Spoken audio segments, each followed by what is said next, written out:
আরে এটা আমি কি দেখতেছি? সামান্য বেবি সিটার কাজের জন্য 5 লাখ টাকা দেওয়া হবে। বান্টি থামো, কোথাও যেও না। আরে ধরো ধরো, ওকে ধরো। মনে হয় ওরা বাচ্চাটিকে মারার জন্য যাইতেছে, তাড়াতাড়ি ওদেরকে ফেলে দেই। ওরে বাবা রে, আমাকে মেরেই ফেললো। তুমি মনে হয় বাচ্চা ধরা, দাঁড়াও তোমাকে পুলিশে দেবো। পাপা তুমি কোথাও ব্যথা পাওনি তো? আরে বাবা বলতেছে ব্যাপারটা কি? বান্টি তোমার জন্য ওই মেয়েটা আমাকে অপমান করতেছে, তাড়াতাড়ি বাসায় চলো। বেবি সিটারের জন্য আমি পোস্ট লাগিয়েছি, মাসে 5 লাখ টাকা দেবো, তাও তো কাউকে পাইতেছি না। লাগবে না আমার ওষুধ বেবি সিটার, আমার একেই চাই, এই আমার বেবি সিটার হবে। না না না, আমি তোমার বেবি সিটার হবো না, আমি নিজেই তো একটা বেবি। আরে না, আমার বেবি সিটার তোমাকেই হতে হবে। প্রথমে তুমি আমার বেবি সিটার হবে, তারপর তুমি আমার আম্মু হয়ে যাবে। আমার পাপার সাথে তোমাকে বিয়ে করিয়ে দেবো আমি, ঠিক আছে? আচ্ছা ঠিক আছে, আমি তোমার বেবি সিটার হবো, কিন্তু তার আগে আমার একটা ইন্টারভিউ আছে, আমি সেটা দিয়ে আসি। ঠিক আছে, কিন্তু সন্ধ্যার সময় তুমি আমার বাসায় চলে এসো। আরে সন্ধ্যা হয়ে গেছে, তাড়াতাড়ি যাই বেবি সিটার ইন্টারভিউটা দিয়ে আসি। এই যে লিফট থেকে নেমে যাও তুমি। আমি কেন নামবো? তুমি পরে এসেছো, তুমি নামো। আমার মুখে মুখে তর্ক করা আমাকে চিনো তুমি? আমি বান্টির মা হতে যাচ্ছি, আর তুমি আমার সাথে তর্ক করতেছো? তোমাকে দেখে মনে হচ্ছে তুমি তো ইন্টারভিউ দিতে আসছো। ইন্টারভিউ দিতে এসে এত বড় বড় কথা, তাড়াতাড়ি বের হো লিফট থেকে। সে তোকে ধাক্কা দিয়ে বের করতে হবে, বের হো।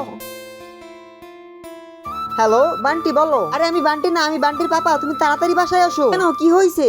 আরে বান্টি আমাকে জ্বালিয়ে শেষ করে ফেলতেছে, তাড়াতাড়ি তুমি আসো, তোমার জন্য সেই রকম করতেছি। কারণ আমি আসতেছি, কিন্তু আগে বলেন আমাকে আপনার বউ কবে বানাবেন? আচ্ছা আমি তোমাকে 5 কোটি টাকা দিব। আরে আমার টাকা লাগবে না, আমি আপনার বউ হতে চাই। বন্ধুরা দ্বিতীয় পর্বে আমরা দেখাবো যিনি কি বান্টির মা হতে পারবে। দ্বিতীয় পর্ব দেখতে চ্যানেলটি সাবস্ক্রাইব করে ভিডিওর মধ্যে লাইক করে দিন, আর কমেন্টে অবশ্যই লিখে দেবেন পার্ট 2।